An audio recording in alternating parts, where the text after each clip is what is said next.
Assalamualaikum warahmatullahi wabarakatuh. Perkenalkan, saya Mutiara Jondesya dengan NIM 2031101138 dari kelas 3A D3 Keperawatan Padang Poltekkes Kemenkes RI Padang. Baiklah, pada kesempatan kali ini saya akan menjelaskan sedikit tentang mitigasi bencana, sistem penanggulangan bencana terpadu, dan triase bencana dengan mata kuliah Keperawatan Gawat Darurat dan Bencana, dosen pengampu Bapak Tasman SKP MKEP SPKOM. Baiklah, yang pertama kita masuk pada mitigasi bencana. Pengertian dari mitigasi bencana. Mitigasi adalah upaya mengurangi dampak kerusakan lingkungan akibat bencana. Sedangkan mitigasi bencana merupakan upaya yang dilakukan untuk mengurangi resiko dan dampak yang diakibatkan oleh bencana terhadap masyarakat di kawasan rawan bencana, baik itu bencana alam, bencana ulah manusia, maupun gabungan dari keduanya dalam suatu negara atau masyarakat.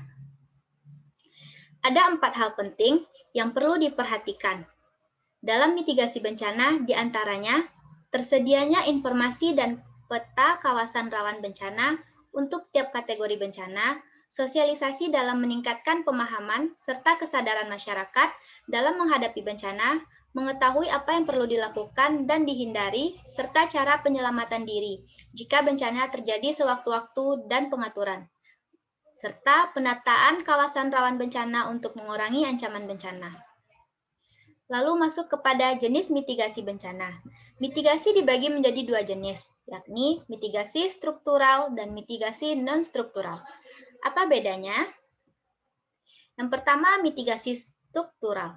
Mitigasi struktural merupakan upaya dalam meminimalkan bencana dengan membantu berbagai prasarana fisik menggunakan teknologi, misalnya dengan membuat waduk untuk mencegah banjir, membuat alat pendeteksi aktivitas gunung berapi, menciptakan early warning system untuk memprediksi gelombang tsunami, hingga membuat bangunan tahan bencana atau bangunan dengan struktur yang direncanakan sedemikian rupa, sehingga mampu bertahan dan tidak membahayakan para penghuninya jika bencana terjadi sewaktu-waktu. Lalu yang kedua ada mitigasi non-struktural, adalah suatu upaya dalam mengurangi dampak bencana melalui kebijakan dan peraturan. Contohnya, Undang-Undang PB atau Undang-Undang Penanggulangan Bencana, pembuatan tata ruang kota atau aktivitas lain yang berguna bagi penguatan kapasitas warga. Selanjutnya kita masuk pada strategi mitigasi bencana. Memahami bahwa bencana dapat diprediksi secara alamiah dan saling berkaitan antara yang satu dan lainnya, sehingga perlu dievaluasi secara terus-menerus. Upaya mitigasi bencana harus memiliki persepsi yang sama baik dari aparat pemerintahan maupun masyarakatnya. Adapun strategi yang dapat dilakukan agar upaya mitigasi bencana dapat terkoordinir dengan baik adalah sebagai berikut. Yang pertama dengan pemetaan. Pemetaan menjadi hal terpenting dalam mitigasi bencana, khususnya bagi wilayah yang rawan bencana.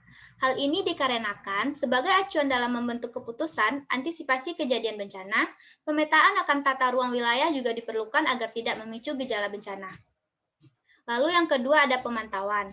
Pemantauan hasil pemetaan tingkat kerawanan bencana pada setiap daerah akan sangat membantu dalam pemantauan dari segi prediksi terjadinya bencana. Hal ini akan memudahkan upaya penyelamatan saat bencana terjadi. Dan yang ketiga, penyebaran informasi.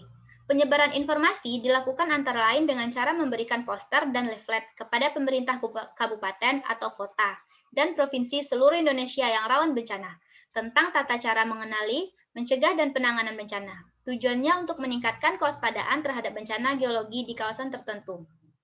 Lalu yang keempat, peringatan dini.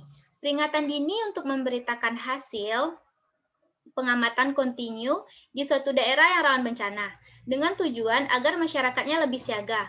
Peringatan dini tersebut disosialisasikan kepada masyarakat melalui pemerintahan daerah dengan tujuan memberikan kesadaran masyarakat dalam menghindari diri dari bencana. Peringatan dini dan hasil pemantauan daerah rawan bencana berupa saran teknis, pengalihan jalur jalan sementara atau seterusnya, pengungsian, dan saran penanganan lainnya. Kita masuk pada contoh mitigasi bencana.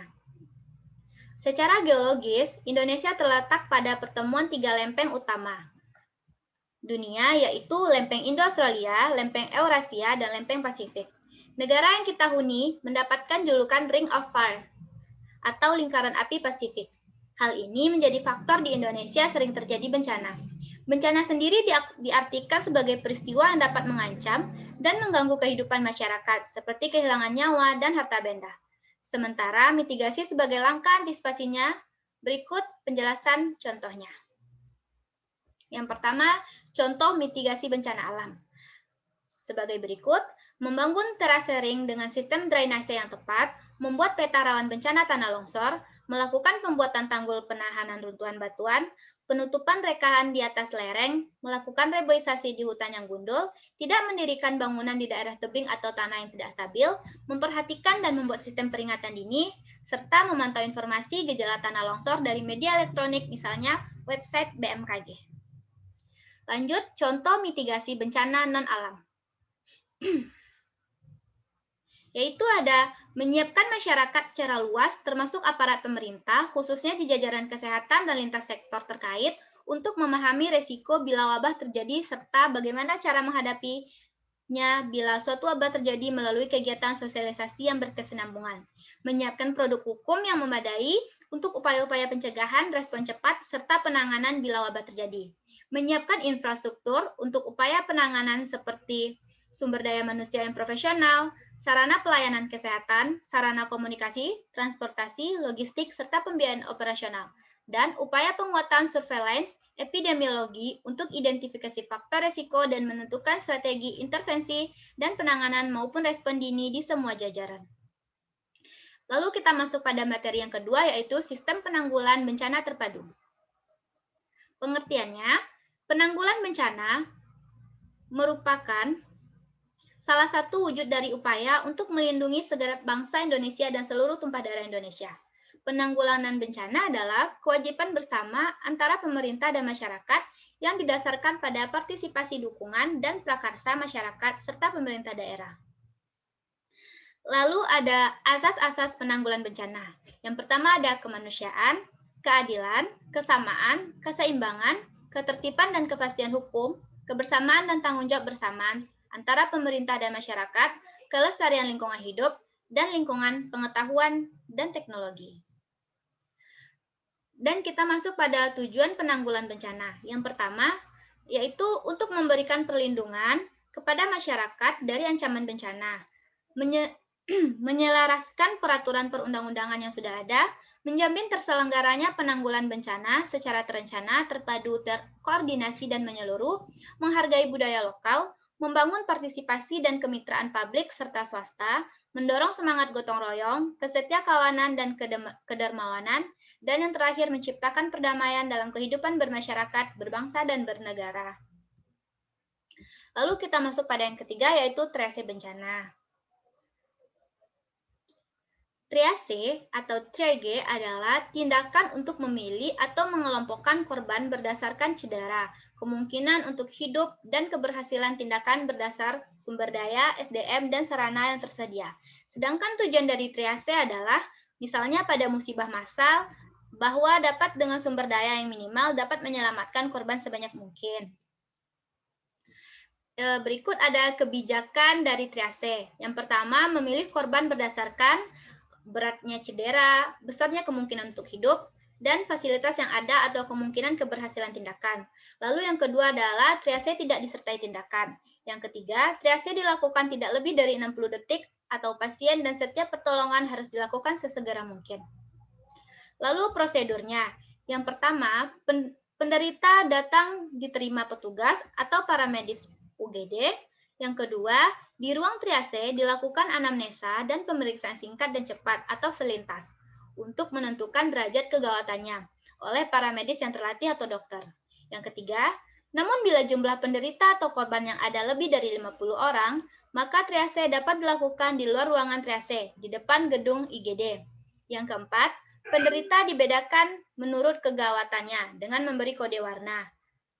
Penderita atau korban mendapatkan prioritas pelayanan dengan urutan warna merah, kuning, hijau, dan hitam. Yang keenam, penderita atau korban kategori triase merah dapat langsung diberikan pengobatan di ruangan tindakan IGD. 7. Penderita atau korban dengan kategori triase kuning yang memerlukan tindakan medis lebih lanjut dapat dipindahkan ke ruang observasi.